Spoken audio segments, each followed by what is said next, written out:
Assalamualaikum warahmatullahi wabarakatuh. Saya Putri Anjani dengan NIM 53010220117. Di sini saya akan membawakan materi tentang ciri-ciri berpikiran secara filsafat. Kemampuan dalam berpikir merupakan ciri khas yang membedakan manusia dengan makhluk lainnya. Dengan berpikir, manusia mampu melakukan perubahan-perubahan yang diharapkan tentunya merupakan perubahan bermakna, yaitu perubahan yang positif atau perubahan yang baik untuk dirinya, seseorang lain maupun lingkungan sekitar. Filsafat sangat erat kaitannya dengan aktivitas berpikir, seperti yang dijelaskan minggu lalu. Filsafat berarti cinta atau kebijaksanaan. Orang yang belajar filsafat diharapkan mampu bersikap bijaksana. Bijaksana atau tindak seseorang bersikap sangat ditentukan oleh kebiasaan dalam berpikir. Pikiran ibarat sebuah tanah, apa yang kita tanam di dalamnya, itulah yang akan tumbuh.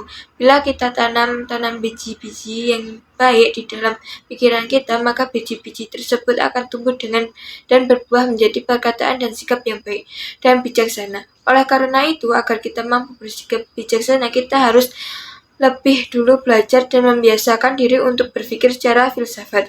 Berpikiran secara filsafat ibarat kita sedang melakukan penyeleksi memilih atau bibit unggul yang akan kita tanam dalam tubuh kita, kembangkan di dalam ladang pikiran kita. Dalam hal ini penting dilakukan karena baik atau buruknya pikiran seorang selain akan berpengaruh terhadap sikap, juga lebih jauh lagi akan mempengaruhi baik buruknya hidup yang dijalani. Sebagai contoh, ada mahasiswa yang bernama Painem. Sejak awal perkuliahan, dia sudah berpikir negatif terhadap perkuliahannya, terhadap mata kuliah filsafat ilmu.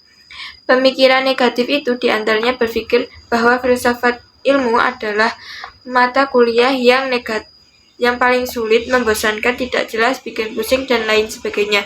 Akibat sering berpikiran negatif tersebut, ia akhirnya bersikap yang tidak baik seperti menyepelekan dosen, males-malesan dalam memahami dan menanggapi materi yang diberikan, dan sebagainya. Akhirnya dia tidak bisa mengikuti perkuliahan dengan baik. Efek kepanjangannya, ketika pikiran dan sikap negatif itu tidak diperbaiki, maka Painem ini tidak bisa memahami materi filsafat ilmu, dalam hidupnya pun tidak baik, tidak mendapat ilmu dan nilai yang jelek. Begitu contoh sederhana bahwa kebiasaan berpikir sangat berpengaruh terhadap sikap dan hidup seseorang. Contoh di atas bahwa hanya sebagian kecil dari akibat buruk dari kebiasaan berpikir yang negatif. Bila berpikiran negatif ini menjadi kebiasaan dalam berbagai hal, maka sikap negatif lainnya pun juga akan sering dilakukan terhadap semua hal yang dihadapinya.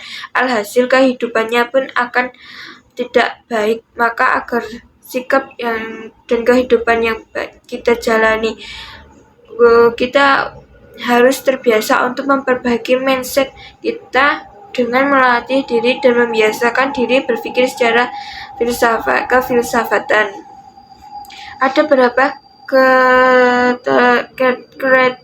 Ada beberapa kriteria atau ciri seseorang dikatakan mampu berpikir secara filsafat. 1. Berpikiran secara komprehensif. Berpikiran secara komprehensif artinya berpikir secara menyeluruh. Maksudnya ketika seseorang dihadapkan sesuatu pada suatu hal, dia akan berusaha memahami sisi baik dan sisi buruknya. Setelah itu, dia akan mengambil hikmah dan mengambil sisi baiknya untuk ditanamkan dalam pikiran dan ditumbuh kembangkan dalam sikap dan perilaku. Misalnya ketika Paijo melihat story temannya yang sedang bermain TikTok, ia menangkap sisi negatifnya bahwa temannya itu alay, tapi juga ia berusaha menangkap sisi positifnya, yaitu dengan menghibur orang lain dan membagikan vibrasi positif. Dengan demikian, Paijo tidak membenci dan menghakimi temannya yang bermain TikTok itu sepatutnya jelek. Paijo akan memahami bahwa ada sisi positif dari apa yang dilakukan pada pemikirannya yang baik dan mewujudkan dengan sikap yang baik, yaitu mencari cara untuk menghibur orang lain dengan cara yang sebisa mungkin atau tidak alay. Yang kedua, radikal. Berpikir secara radikal atau kefilsafatan yang kedua adalah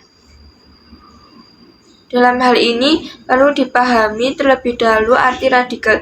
Radikal tidak boleh dipahami secara negatif, seperti halnya aliran radikal yang cenderung dimaknai teroris, anarkis, dan lain sebagainya. Radikal bisa diruntut dari makna kata yang sebenarnya berarti sampai dasar atau sampai hakikatnya, sampai maknanya terdalam. Gampangnya dalam bahasa gaul kita lihat isinya, jangan cuma covernya. Misalnya Aisyah melihat anak pang di jalan yang bertato sedang mengamen, maka Aisyah tidak mudah berpikir bahwa anak pang tersebut jelek atau jahat. Sekalipun Aisyah tidak bertato, dia harus bisa mencari tahu makna atau hakikat dari tato tersebut, karena nyatanya alasan yang baik bagi seseorang yang memutuskan untuk bertato sekalipun bertentangan dengan prinsip pribadi Aisyah tersebut.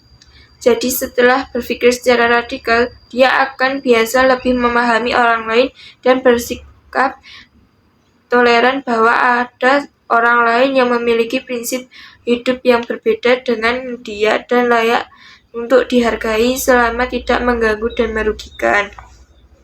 Yang ketiga, universal. Berpikiran secara universal berarti berpikiran secara lebih luas atau lebih umum. Misalnya ketika Usman berdiskusi terkait proses terjadinya hujan di forum yang terdiri dari berbagai orang yang berbeda agama. Meskipun ia pribadi meyakini bahwa semua terjadi atas kehendak Allah Ta'ala ataupun fayakun, tapi dia tidak bisa egois tapi dia tidak bisa bersikap egois dan memutuskan diri untuk menjelaskan proses hujan dengan dalil-dalil Al-Quran yang jelas tidak akan diterima oleh temannya yang lain karena keyakinannya berbeda. Ia harus bisa berpikir lebih luas dengan memberikan penjelasan yang bisa diterima oleh semua orang, yaitu menjelaskan proses terjadinya hujan secara ilmiah. Dengan berpikir secara universal, Usman bersikap terbuka dan tidak egois. Yang keempat, berpikiran secara sistematik. Berpikiran secara sistematik maksudnya secara tertata, teratur, tidak asal-asalan. Ketika berpikir tentang mata kuliah filsafat ilmu, dapat dipahami dulu pelan-pelan apa itu filsafat, lalu melanjutkan memahami filsafat ilmu. Orang yang terbiasa berpikir secara sistematis akan bersikap toleran, telaten, dan tidak suka menggampangkan atau menyepelekan sesuatu sehingga terhindar dari kesalahpahaman atau gagal paham terhadap orang atau suatu hal. Yang kelima, kritik. Berpikir secara kritik terhadap lanjutan dari berpikir secara komprehensif dan radikal. Berpikir secara kritik tidak berarti selalu mengkritik atau menyalahkan orang lain. Berpikir secara kritis adalah tidak menerima begitu saja atau menelan mentah-mentah segala informasi yang didapatkan. Berpikir secara kritis lebih mengarah pada sikap cermat dan berhati-hati, bukan selalu mengkritik. Misalnya, ketika Painem mendapat informasi dari kakak kelasnya perihal dosen filsafat ilmu yang ribet dan banyak aturan, ia tidak menerima begitu saja dan menyiarkan informasi tersebut ke teman-temannya. Ia akan terlebih dahulu melakukan cross-check, meriksa kembali dari berbagai sumber lainnya, dan mencoba menganalisis semua informasi tersebut secara menyeluruh, komprehensif, dan radikal secara mendalam. Yang keenam, berpikiran secara koheren berarti memikirkan atau hubungan atau saling keterkaitan antara suatu hal dengan hal yang lain. Contoh sederhananya, ketika memikirkan tentang aturan dosen yang dirasa banyak dan ribet, mahasiswa akan berpikir secara koheren bahwa dengan aturan tersebut Dengan tujuan perilaku perkuliahan tersebut, ternyata semua aturan tersebut berhubungan dengan kelancaran kegiatan belajar mengajar agar lebih kondusif, efisien. Dengan demikian, mahasiswa tidak akan mudah menyepelekan aturan yang disepakati karena semua aturan tersebut dibuat demi kebaikan bersama. Yang ketujuh, konseptual. Berpikir secara konseptual artinya segala yang dipikirkan itu memiliki dasar pemikiran yang jelas dan tujuan yang baik, dan manfaat yang ingin dicapainya tidak asal yang memikirkan kemana-mana atau tidak jelas. Misalnya, berpikir untuk menjalankan kuliah di Fakultas Tarbiyah karena mempunyai cita-cita ingin menjadi guru, punya minat dan bakat mengajar, serta tulus ingin mengabdi dan membagikan keilmuannya. Kedelapan, bebas. Berpikir secara bebas maksudnya setiap orang berhak untuk memilih dan memikirkan apapun, tapi harus dipahami konsekuensinya atas apa yang dipikirkan tersebut. Misal, berpikiran untuk bolos kuliah atau tidak mengikuti perkuliahan, ia harus memahami bahwa setiap yang ia lakukan selalu memiliki konsekuensi. Misalnya, yang diberikan untuk bolos kuliah tersebut benar-benar dilakukan, jelas akan merugikan dirinya sendiri, bahkan juga merugikan orang lain. Yang kesembilan, bertanggung jawab. Ciri berpikir ini maksudnya kesadaran diri dan kesediaan untuk menerima akibat dari apa yang ia pikirkan. Contohnya, ketika ia memikirkan cara